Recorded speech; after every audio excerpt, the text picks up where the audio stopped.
Pagkatapos, galing-galing mo mandait, ha? Mandait ka kay Speaker Martin Romualdez. Wala ka naman palang binatbat. Ikaw ang yawa. Uy, salat-salitin mo ang mukha mo. Salat-salitin mo ang mukha mo. Baka yung mukha mo sa sobrang kakapalan. Hindi na yan matablan ng kahit na anong klaseng talim dahil sa sobrang kapal ng mukha mo doon. Makapal pa sa adobe ang mukha mo. Wala kang hiya talaga sila. And then mga kaibigan, nga pala, gusto ko rin itong punahin itong ginawa ni Basti Duterte na panlalait kay Speaker Martin, no? So, eto mga kaibigan, basahin ko lang aking post, ha? Kasi ito, yung nanlalait kay Speaker Martin Romualdez, no, ay wala palang magandang credentials. Kung babatayan natin ang kanyang autobiography, mga kaibigan, pag-search ka sa Google, di ba, Basti Duterte autobiography, lumalabas ka agad dyan. Marami, di ba? And then, kung babatayan natin ito mga kaibigan, makikita natin sa kanyang autobiography na siya ay first year college lang. Hindi pa nga sinabi dito kung natapos niya yung first year college. Walang sinabi. Basta first year lang mga kaibigan, no? So, ito pa ha, first year college lang ang naabot niya, no? And then, sabi ko nga dito, dapat mga kaibigan, mahiya naman siya sa kanyang pagtuligsa sa kanyang panlalait kay Speaker Martin kasi yung dilalait niya ay may magandang credential, no? So, tingnan natin mga kaibigan titingnan ulit natin ito. Basti Duterte was born on November 3, 1987, Davao City. He is the youngest son of the 16th President Duterte and Elizabeth Zimmerman, a Filipino flight attendant of Filipino and German Jewish descent, no? So, eto na mga kaibigan, yung educational attainment ni Basti Duterte. Duterte obtained his high school diploma at San Beda College in Manila. No? So, nakakuha siya ng high school diploma sa San Beda College. And then, high school lang yun high school diploma. And then, pagkatapos niyan, he took up legal management at the same college for a year. For a year. Ibig sabihin, for a year lang. Isang taon. Hindi sinabi kung natapos ba niya to. Isang taon lang, di ba? So, eto mga kaibigan, at the same college for a year before moving back to Davao when he took up political science at Ateneo the University. So, nung umuwi siya ng Davao mga kaibigan, ay kumuha naman siya ng political science sa Ateneo de Davao University. Pero wala na, hanggang doon na lang mga kaibigan, hanggang doon na lang yun. Walang sinabi kung nakatapos siya ng 1 taon o ng 2 taon. Walang sinabi kung undergraduate siya, as in wala. Basta ang sinabi lang dito, he took up political science at Ateneo de Davao University. So maaring nung siya ay nag-enroll ng political science sa Ateneo de Davao, maaring hanggang doon lang yun. Nag-enroll siya, pumasok siya ng 1 month, maaring hanggang doon na lang yun. Kasi wala man lang sinabi Hindi man lang dinugtungan na at least for a year or naka 2 years siya o naka 3 years siya or wala man lang sinabi na undergraduate siya, wala man lang sinabi na naka-graduate. Wala as in wala. Basta ito lang, no? He took up political science at Ateneo de Davao University. Period. Wala na. And then after that, ito na. He was initially offered by his father to run for Davao City Councilor in 2013 and representative in 2016, but he declined. So, kung makikita natin, tambay siya. Wala siyang trabaho. So, siguro kaya yung dahilan na yung tatay niya, inopera na lang siya na maging counselor. Pero ayaw naman niya. Siguro mas trip niyang mag-surfer, tsaka magtambay. And then, 2016, inofera naman siya na maging kongresista, no? sa representative, no? ng Davao City, 1st District, pero ayaw din niya. Nag-decline siya. So, kita natin, siguro mas enjoy siya muna na magtambay-tambay, no? Inoferan siya enjoy siguro siya mag-surf, no? Sa dagat, yan. And then, ang kanyang kapatid, tatakbo na ng Vice Mayor, Vice President of the Philippines, no, si Sara Duterte, kung tatakbo na. So, siguro nakita nitong si Baste, wala na akong choice, no? Siguro nakita ni Baste, wala na siyang choice. Kailangan na niyang pumayag, no? Hindi na siya pwedeng maging tambay lang. Kailangan na niyang pumayag, no? I think during that time yata si Baste Duterte ay Vice Mayor din. Vice Mayor yata siya, no? During that time, nung si Inday Sara ay presidente, I think si Baste naman ay Vice President. Yung pagkakaalam ko kaya nung umalis na si Sara Duterte, parang iniwanan na niya kay Baste yung pagiging mayor ng Davao. Kasi si Baste yung yung vice mayor. Yun pagkakaalam ko. So, ibig sabihin, si Baste, maraming instances na tambay lang siya, no? Kasi wala namang nilagay dito na, di ba mga kaibigan, usually yung mga politician nilalagay kung ano yung trabaho nila, di ba? Wala naman nakalagay na trabaho dito. Oh. So dito lang ako nagbabase sa autobiography niya. Walang nakalagay dito na meron siyang ibang trabaho no? Basta yun lang, nag-took up siya ng political science at Ateneo de Davao University, period, walang nilagay kung nakatapos siya. Tapos yan, nilagay na initially offered by his father to run for Davao City Councilor 2013 and representative in 2016, but he declined.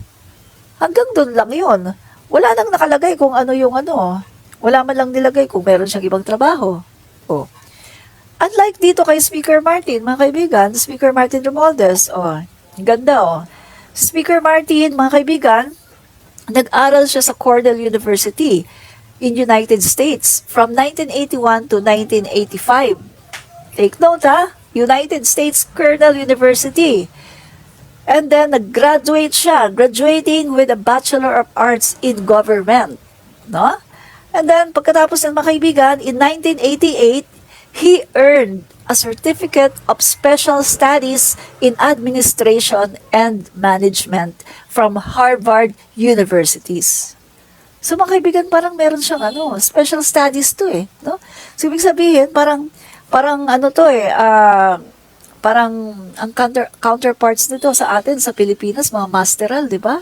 Mga ganyan. So, mga kaibigan, pangalawang course na yan pangalawa na. At sa Amerika lahat isa sa Cornell University. Graduate siya, Bachelor of Arts in Government. Pangalawa, kumuha siya ng Certificate of Special Studies in Administration and Management. Harvard University yan. And then, pangatlo mga kaibigan, nag-enroll siya sa University of the Philippines College of Law in 1988. At siya ay sumali sa UP Silon Sigma P fraternity member. Parang si President Marcos din, 'di ba? Senior. Ano din siya dito kasama din siya dito.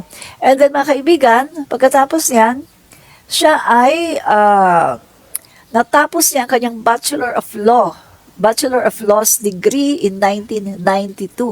And he was admitted to the bar in 1993. Kita mo mga kaibigan, ang ganda ng credential ni Speaker Martin Romualdez. And then pagkatapos niyan, kasi hindi naman siya politician, di ba? Romualdez, in 1992, Romualdez was appointed as concurrent trustee and president of the Doña Remedios Trinidad Romualdez Medical Foundation and Dr. Vicente Orestes Romualdez Educational Foundation, both of which are owned by his family. And then in 1995, he started work as a director and legal counsel for the Carpa Realty Development Corporation. Prior to his political career, Romualdez served as a chairman of the board for Equitable PCI Bank. So kung titingnan natin, ang ganda ng credential ni Speaker Martin Romualdez pagkatapos nilait-lait ng isang first-year college na tambay. Kapal na mukha mo dong. Pagtanaw dong sa amin, tanaway mong dagway dong. Baga kaayo imong dagway, pagtanaw sa amin dong. Nilait-lait mo si Speaker Martin Romualdez dong, ha? Nilait-lait mo si Speaker Martin. Oh, tingnan mo, ang ganda-ganda ng credential ni Speaker Martin Romualdez. Ikaw dong, wa kay natapos, wa kay degree, tambay ka pa. First year college, tambay pa. Kung dili presidente ang imong amahan, wala jud ka dong, wala jud ka. Wa kay ayo dong, wa kay ayo. Kana ang tinuod dong, wa kay ayo. Oh. Naki-share ka lang sa political capital ng tatay mo. Kung ang tatay mo hindi yan sikat, kung ang tatay mo hindi yan naging pangulo ng Pilipinas, wala ka dong. Wala ka. Sa kangkungan ka pupulutin. Pasalamat ka ang tatay mo, pangulo ng Pilipinas noon. Nang dahil sa tatay mo, naging mayor ka ng Davao. Yun ang katotohanan, dong. Wa kay ayo, mag-aral ka muna, ha? Mag-aral ka. Pagpatuloy mo yung college mo, magkaroon ka muna ng degree. O kailangan, lampasan mo muna ang degree ni Speaker Martin Romualdez bago mo siya laitin, dong. Ang kapal ng mukha mo, dong. Baga kag dagway, dong. Basti Duterte, baga kag dagway, kapal ng mukha mo. Para laitin mo si Speaker Martin Romualdez, sobrang kapal ng mukha mo dong. Talaga naman, kapal ng mukha mo. Kapal ng mukha ginagalit akong itong yawa, buisit na to. Kapal ng mukha mo. Kung maka lait sa Pangulo natin at saka sa Speaker, tingnan mo Google nyo mga guys. Tingnan nyo para kayo mismo makakita. Credential niya. First year college. Tambay. Tambay ang gago. Putang ilang gago yan. Buisit. Walang hiya ka. Grabe ka kung makamura sa Pangulo natin. Tsaka sa Speaker natin. Pagkatapos tambay ka lang naman. Putang ina mo. Inisa. Tama ka. Arlene Eldas. Makapal talaga mukha niya. Baga og dagway. Baga og naong. Kasing baga sa adobe. Talaga. Grabe ha. Banglait-lait. Akala ko pa naman. May PhD. Yun pala. Nanlait. Wala naman palang ibubuga. First year. Hindi ka sinabi doon kung natapos yung first year niya Baka first sem lang yan Oh. Baka nga hindi pa naka first sem yan Nag-drop out na. Paano? Ang alam lang niya. Oh. Tumambay. Mag-surfer. Surfer yan Yung siguro pumupunta yan doon sa yung sa Mindanao, yung matataas ang alon. Pumupunta siguro yan doon at doon yung nagsisurf. Wala palang binatbat sila. Ano ba yan? Educated or non-educated. Ganun mag-isip. Uneducated ka mo. Non-educated yan talaga. No? Walang binatbat. Kitahan nyo Speaker Martin Romualdez, ang ganda ng credential. Napakaganda. Nag-aral, Cornell University. Nakatapos, Bachelor of Arts in Government. Tapos, naka-earn pa siya ng kanyang Certificate of Special Studies in Administration and Management from Harvard University. Tapos, meron pa siyang, nag-aral pa siya ng College of Law sa University of the Philippines. At siya ay nakuha niya yung kanyang Bachelor of Laws degree noong 1992. At siya ay nakapasa ng bar exam 1993. Kita nyo? 1992, graduate ng law. Noong 1993, nakapasa agad. Ibig sabihin, isang kuhaan lang, nakapasa agad. Pasado agad. Matalino. Ibig sabihin, pagkatapos niyang mag-graduate ng law, kumuha agad siya ng bar exam. Pasado agad. Di ba? Matalino. Pagkatapos itong nanglait sa kanya, high school graduate diploma. May diploma high school. Pagkatapos kumuha ng college, Wala, hanggang doon lang, kumuha lang siya ng kurso sa college, tapos wala nang sinabi dito kung ano nangyari sa kanya. Oh, ang kasunod dito, inalok siya ng tatay niya, 2013, inalok siya maging counselor, ayaw niya. Oh, mas maganda siguro tambay-tambay, tapos may pera, di ba? Kasi tatay niya maraming pera eh. Oh, pagkatapos, 2016, inalok ulit siya na maging kongresista. Oh, anong ginawa? Ayaw niya. Siguro gusto niya magtambay-tambay pa rin. 'Di ba? Pagkatapos na nalait kay speaker, ang kapal ng mukha. Grabe. Uy, pagtanaw sa amin, magtanaw ka sa amin, tanawa ang imong naong, imong dagway, ang kapal, adobe, sa kakapalan ng mukha mo. Diba? Ikaw ang yawa ka diha, yawa. Kapal ng mukha mo, dagway di mo, murag naong sa panuway ang imong naong. Good afternoon po, Ma'am Rich. Romeo Nolasco, Santa Teresa. Yan. Good afternoon din. Jose B. Bacalar, standby. Tama ka, standby. Standby talaga yan sa kanto. O, di ba? Ang sabi niya nung ang sabi niya dun sa Cebu. O, kapoy ng atong kinabuhi ron. O, nakakapagod daw yung buhay nila. Kasi imbis na nasa Davao daw siya, imbis na nasa bahay siya, inom-inom. Eh, nandun daw siya, nasa rally ng Cebu. Kasi dahil meron silang pinaglalaban, imbis na nasa Davao daw siya, sa kanyang sariling bahay at nag-inom-inom. Hoy, lasinggo! Palahubog ka dong, palahubog. Tambay ka, palahubog ka. Wala kang kwenta. Pagkatapos, galing-galing mo manlait, ha? Manlait ka kay Speaker Martin Romualdez. Wala ka naman palang binatbat. Ikaw ang yawa. Uy, salat-salatin mo ang mukha mo. Salat-salatin mo ang mukha mo. Baka yung mukha mo sa sobrang kakapalan. Hindi na yan matablan ng kahit na anong klaseng talim dahil sa sobrang kapal ng mukha mo dong. Makapal pa sa adobe ang mukha mo. Wala kang hiya. Nai-blood mo ako ba? Nainis kasi ako mga guys, no? Manlalait ng tao, wala naman palang binatbat. Diba?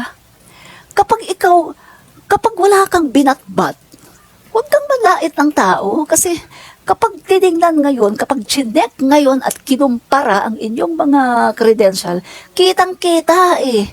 Mapapahiya ka lang. Diba? O ngayon, pahiya ka. Napahiya ka, Baste Duterte. Ang kapal ng mukha mo. Kapal ng mukha mo dong. No? Ikaw dong. Wala ka. No? Wala kang credential. Oh. Anong credential mo? High school graduate. Putang ina mo. No? Pamura-mura ka pa sa Pangulo natin at saka sa Speaker natin, ha? Hindi ako nagmumura, pero sa sobrang inis ko sa'yo, ha? Yawa ka dong. Ikaw ang yawa. Ang imong naong sa panuway. Putang ina mo. Kung manlait ka, ayusin mo, ha? Tignan mong mabuti kung may karapatan kang manlait dong. Ha? Baste, tignan mong mabuti kung may karapatan ka bang manlait. Kaso wala kang karapatang manlait. Yung nilalait mo, ang ganda-ganda ng credential. Ikaw, high school graduate. Putang ina mo. Nakakuha ka nga ng kurso sa college, first year. Hindi pa sinabi dito kung natapos mo yung 1 year mo. O, baka kumuha ka lang o pinakita mo sa tatay mo. O, ito, nag-enroll ako tayo. Pagkatapos, namayabas ka na. O, imbes na pumasok ka sa school, wala, hindi ka pumasok, cutting classes ka, hanggang sa tuluyan, hindi ka na talaga pumasok. Pasalamat ka dong na ang tatay mo si Duterte, ha? Ang tatay mo presidente, dahil kung hindi presidente ang tatay mo, hindi ka magiging mayor. Ha?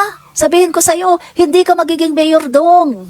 Kahit siguro magpakatanda ka na dyan, ha? Titigang ka na kahit dong hindi ka magiging mayor. Dala-dala mo lang ang pangalang Duterte, kaya ka naging mayor. Ang kapal ng mukha mo! Sa sobrang kakapala ng mukha mo dong. No? Magtanaw ka sa salamin, ha? Magsamin ka, tumingin ka sa salamin bago ka manlait sa Pangulo natin kay Speaker Martin Romualdez. Tumingin ka sa salamin dong ang kapal ng mukha mo, Baste Duterte. Yawa ka, ikaw ang yawa. Napakagaling manglait ng buisit. Yun pala, wala naman palang ibubugang walang hiya. Naiinis ako sa mga ganyang tao kasi guys, yung magaling manlait, pagkatapos pag tinignan mo, wala naman palang ibubuga. Nagalit tuloy si Ma'am Mayan M. Estrella. Kasi po, nakakainis nanlalait siya. Nilalait-lait niya si Speaker Martin Romualdez, si PBBM. Pagtingin mo naman pala sa credential niya, high school graduate. Ang high school graduate, nanlait sa speaker natin. Tingnan niyo yung credential ni speaker, ang ganda. Cornell University, Harvard University, nakakuha ng mga degree. May masteral pa. Pagkatapos pagdating dito, nag-College of Law, nakakuha pa ng kanyang degree sa law at nakapasa ng bar exam. One time only. Oh. Pagkatapos nilalait ng high school graduate na standby sa kanto. Ay, nako. Sino bang hindi maiinis dyan, mga guys, di ba? Kaya nainis ako eh. Buti sana kung meron siyang magandang credential, buti sana kung meron siyang K na manlait. Kaso wala eh, walang K na manlait eh. Pero nandalait. Grabe, no?